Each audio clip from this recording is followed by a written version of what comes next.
اعوذ باللہ من الشیطان الرجیم بسم اللہ الرحمن الرحیم۔ ناظرین و سامعین السلام علیکم۔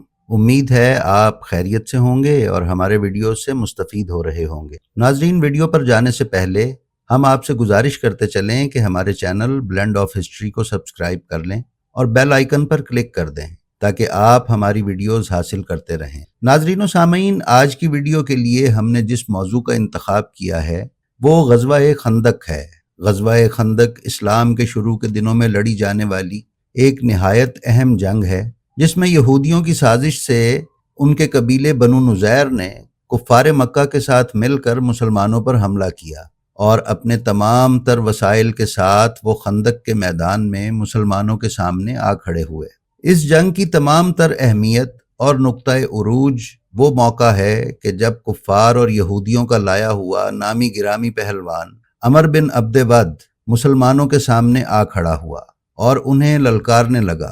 تو ناظرین، آئیے چلتے ہیں اپنی ویڈیو کی طرف اور پہلے اس جنگ کا تھوڑا سا پس منظر دیکھیں گے اور پھر اس جنگ کی کیفیت آپ سے بیان کریں گے۔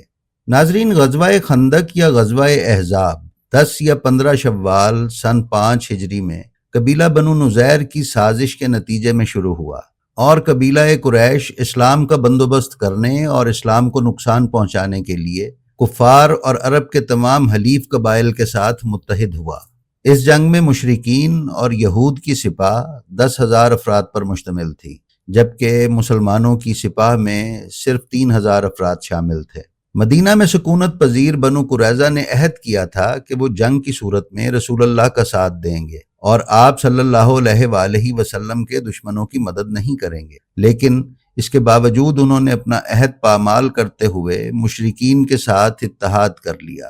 مشرکین کا مقابلہ کرنے کی غرض سے حضرت سلمان محمدی کی تجویز پر مسلمانوں نے شہر مدینہ کے اطراف میں ایک خندق کھود لی۔ خندق کی کھدائی کے دوران ایک سخت چٹان ظاہر ہوئی تو رسول اللہ نے اس پر 3 ضربیں لگائیں اور ہر بار چٹان پر کدال پڑنے سے چنگاری اڑی، اور ہر چنگاری اڑنے پر آپ صلی اللہ علیہ وآلہ وسلم نے اللہ اکبر کہہ کر فرمایا، مجھے شام، یمن اور فارس کی چابیاں مل گئی ہیں۔ یوں آپ صلی اللہ علیہ وآلہ وسلم نے مسلمانوں کو ان ممالک کی فتح کی بشارت دی۔ ناظرین، مشرکین خندق کے اس پار تھے اور مسلمان مدینہ میں محصور تھے۔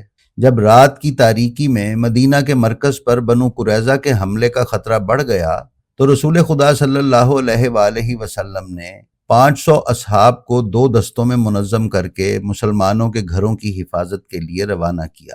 مسلمان پوری رات تکبیر کے نعرے لگاتے رہے، کیونکہ ان کو قریش کی طرف سے اپنے اوپر کسی حملے کی اتنی فکر نہ تھی جتنے کہ وہ بنو قریظہ کی طرف سے اپنے بیوی بچوں پر حملے سے تشویش میں مبتلا تھے۔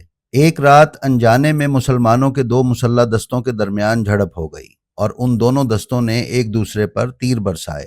اس واقعے کے بعد مسلمان گشت کے دوران ہم لا ینصرون کا نعرہ لگایا کرتے تھے تاکہ اس قسم کا واقعہ دوبارہ پیش نہ آئے۔ کفار کی طرف سے مسلمانوں اور مدینہ کا یہ محاصرہ بروایت 15 دن یا 20 دن یا پھر 1 مہینے تک جاری رہا۔ یہ ایام اسی طرح زیادہ تر تیر اندازی میں صرف ہوئے اور کوئی جنگ نہیں ہوئی۔ رسول خدا صلی اللہ علیہ وآلہ وسلم نے ابن مکتوم کو مدینہ میں اپنا جانشین مقرر کیا ہوا تھا۔ پھر یہ محاصرہ اپنے منطقی انجام کی طرف بڑھا اور عمر بن عبد ود، جس کی شجاعت زباں زد عام تھی اور 1,000 سواروں کے برابر سمجھا جاتا تھا، اپنے چند ساتھیوں کے ہمراہ خندق کے ایک تنگ حصے کو پھلانگنے میں کامیاب ہوا۔ حضرت علی اور چند دوسرے مسلمانوں نے اس کا راستہ روک لیا۔ عمر بن عبد ود، جو جنگ بدر میں زخمی ہوا تھا اور جنگ احد میں شرکت نہ کر سکا تھا، اس جنگ میں پوری طرح تیار ہو کر آیا تھا۔ وہ قریش اور کنانہ کا شہ سوار شمار ہوتا تھا۔ یہ ہتھیاروں سے اس طرح لیس تھا کہ گویا ایک قلعہ ہو اور اپنی طاقت کی وجہ سے وہ جھوم رہا تھا۔ جب مسلمانوں نے اس کو دیکھا تو ان پر خوف طاری ہو گیا اور عمر ان کے سامنے ٹہلنے لگا۔ اس نے مسلمانوں کو تحقیر آمیز بلند آواز میں کہا، اے محمد کے ساتھیو، کیا تم میں کوئی میرا مقابلہ کرنے والا ہے؟ مسلمانوں کے دل دہل گئے، ان پر خوف طاری ہو گیا۔ اس نے دوبارہ یہی کہا، کیا تم میں کوئی میرا مقابلہ کرنے والا ہے؟ کسی نے کوئی جواب نہیں دیا، لیکن اسلام کے بہادر فرزند علی ابن ابی طالب علیہ السلام نے عرض کیا یا رسول اللہ میں اس کا مقابلہ کروں گا۔ رسول اکرم صلی اللہ علیہ وآلہ وسلم نے فرمایا یہ امر ہے۔ امام پیغمبر کے حکم کی تعمیل کرتے ہوئے بیٹھ گئے۔ عمر نے مسلمانوں کا مذاق اڑاتے ہوئے پھر اسی طرح مبارز طلب کیا، اے محمد کے اصحاب، تمہاری وہ جنت کہاں ہے جس کے متعلق تم یہ گمان کرتے ہو کہ قتل ہونے کے بعد اس میں جاؤ گے؟ کیا تم میں سے کوئی اس میں جانا چاہتا ہے؟ مسلمانوں میں خاموشی چھائی ہوئی تھی۔ امام نبی سے اجازت لینے پر مصر تھے۔ اب سب کی خاموشی کے بعد نبی اکرم صلی اللہ علیہ وآلہ وسلم کے پاس حضرت علی کو اجازت دینے کے علاوہ اور کوئی چارہ نہ تھا۔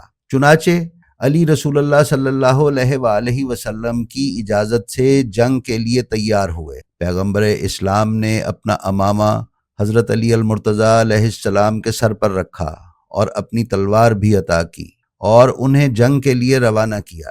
حضرت نے امام کو شرف و عظمت کا عظیم الشان تمغہ دیا اور فرمایا کل ایمان کل شرک کا مقابلہ کرنے کے لیے جا رہا ہے۔ ناظرین، یہ خورشید کی مانند روشن و منور تمغہ ہے۔ حضرت صلی اللہ علیہ وآلہ وسلم نے امام حسین علیہ السلام کے پدر بزرگوار کو کل اسلام کی شکل میں مجسم کیا اور عمر کو کل شرک میں مجسم فرمایا۔ اس کے بعد نبی اکرم صلی اللہ علیہ وآلہ وسلم نے اپنے ہاتھوں کو آسمان کی جانب بلند کر کے گڑ گڑا کر یوں اپنے بھائی کے لیے حفاظت کی دعا فرمائی، خدایا تو نے مجھ سے حمزہ کو احد میں لے لیا، بدر میں عبیدہ کو، خدایا آج کے دن علی کی حفاظت فرما، پروردگارا مجھے اکیلا نہ چھوڑ دینا کہ تو تمام وارثوں سے بہتر وارث ہے۔ امام علیہ السلام عمر بن عبد ود سے بغیر کوئی خوف کھائے جنگ کے لیے روانہ ہوئے۔ آپ نے بے نظیر عزم و ثبات کا مظاہرہ کیا۔ عمر اس جوان سے بہت ہی متعجب ہوا جس کو اس کی کوئی پرواہ ہی نہیں تھی۔ عمر نے کہا تم کون ہو؟ امام نے جواب دیا میں علی ابن ابی طالب ہوں۔ عمر نے امام سے کہا تمہارا باپ میرا دوست تھا۔ امام نے فرمایا اے عمر تو نے اپنی قوم سے یہ عہد کیا ہے کہ اگر قریش کا کوئی شخص تجھے 3 شرائط پیش کرے تو ایک شرط کو قبول کر لے گا۔ اس نے کہا ہاں یہ میرا عہد ہے۔ امام نے فرمایا میں تجھے اسلام کی دعوت دیتا ہوں۔ وہ ہنسا اور کہا کیا میں اپنے آباء و اجداد کے دین کو چھوڑ دوں؟ امام نے پھر فرمایا میں تجھ سے ہاتھ اٹھا لیتا ہوں، تجھ کو قتل نہیں کرتا، تو پلٹ جا۔ عمر نے غضبناک ہو کر کہا مجھے بھاگ جانے کی بات کر رہے ہو؟ امام نے تیسری شرط بیان کرتے ہوئے فرمایا اپنے گھوڑے سے نیچے اتر اور میرے مقابلے پر آ۔ عمر یہ سن کر طیش کھاتا اپنی سواری سے نیچے اتر آیا اور غیظ و غضب کی حالت میں اس نے اپنے گھوڑے کی ٹانگیں کاٹ دیں، پھر اپنی تلوار سے امام کے سر پر وار کیا۔ امام نے اس کو اپنی ڈھال پر روکا تو وہ ڈھال کو کاٹ کر آپ کے سر تک پہنچی جس سے آپ کا سر زخمی ہو گیا۔ مسلمانوں کو امام علیہ السلام کے اپنے رب حقیقی کی بارگاہ میں جانے کا یقین ہو گیا، لیکن اللہ نے امام کی نصرت و مدد کی اور آپ نے عمر کو ایسی جوابی ضرب لگائی کہ قریش کا یہ بہادر تل ملا کے رہ گیا اور کفر و شرک کا یہ نمائندہ اپنے ہی خون میں ذبح کیے ہوئے حیوان کی طرح لوٹنے لگا۔ اس لڑائی میں گرد اڑنے کی وجہ سے مسلمانوں کو علی علیہ السلام نظر نہ آتے تھے۔ پھر جب انہوں نے امام کا نعرہ تکبیر سنا تو پتہ چلا کہ امام کو فتح حاصل ہوئی ہے۔ امام اور مسلمانوں نے نعرہ تکبیر بلند کیا، شرک کی کمر ٹوٹ گئی اور اس کی طاقتیں پست ہو گئیں۔ اسلام کو امام المتقین کے ہاتھوں یقینی کامیابی ملی۔ نبی صلی اللہ علیہ وآلہ وسلم نے تاریخ میں ہمیشہ کی خاطر امام کے لیے یہ جملہ ارشاد فرمایا، خندق کے دن علی بن ابی طالب کی ایک ضربت میری امت کے قیامت کے دن تک کے تمام اعمال سے افضل ہے۔ جلیل القدر صحابی حذیفہ بن یمان کا کہنا ہے کہ جنگ خندق میں مولائے کائنات کے ہاتھوں عمر کی ہلاکت اگر تمام مسلمانوں کے درمیان تقسیم کر دی جائے تو سب کے شامل حال ہوگی۔ اس وقت نبی اکرم صلی اللہ علیہ وآلہ وسلم پر یہ آیت نازل ہو۔ سورہ احزاب آیت 25 میں ارشاد ربانی ہے اور اللہ نے مومنین کو جنگ کی دشواری سے محفوظ رکھا۔ ابن عباس اپنی تفسیر میں اس آیت کے ضمن میں بیان کرتے ہیں کہ اللہ نے مومنین کو جنگ سے علی کے جہاد کے ذریعے بچا لیا۔ امام نے قریش کے دوسرے بہادر نوفل بن عبداللہ کو قتل کیا جس سے قریش کو شکست فاش ہوئی اور نبی کریم صلی اللہ علیہ وآلہ وسلم نے فرمایا آج کے بعد ہم ان سے لڑیں گے اور وہ ہمارے ساتھ لڑیں گے، اور ایسا ہی ہوا۔ یہاں تک کہ خداوند متعال نے رسول اللہ صلی اللہ علیہ وآلہ وسلم کے ہاتھوں فتح مکہ کے اسباب فراہم کر دیے۔ قریش گھاٹا اٹھا کر پلٹ گئے، ان کو شکست فاش ہوئی اور مسلمانوں کا اس جنگ میں کوئی نقصان نہ ہوا۔ ناظرین، اس ویڈیو کی تیاری میں ہم نے ان کتابوں سے مدد لی ہے: مستدرک الحاکم، تاریخ بغداد، حیات الامام امیر المومنین اور ایان الشیعہ۔ ناظرین، امید ہے آپ کو ہماری آج کی یہ ویڈیو بھی پسند آئی ہوگی۔ ہماری اسی طرح کی ویڈیوز انشاءاللہ آپ کو ملتی رہیں گی۔ اپنا اور اپنے متعلقین کا خیال رکھیں اور خلق خدا میں آسانیاں تقسیم کرتے رہیں۔ السلام علیکم۔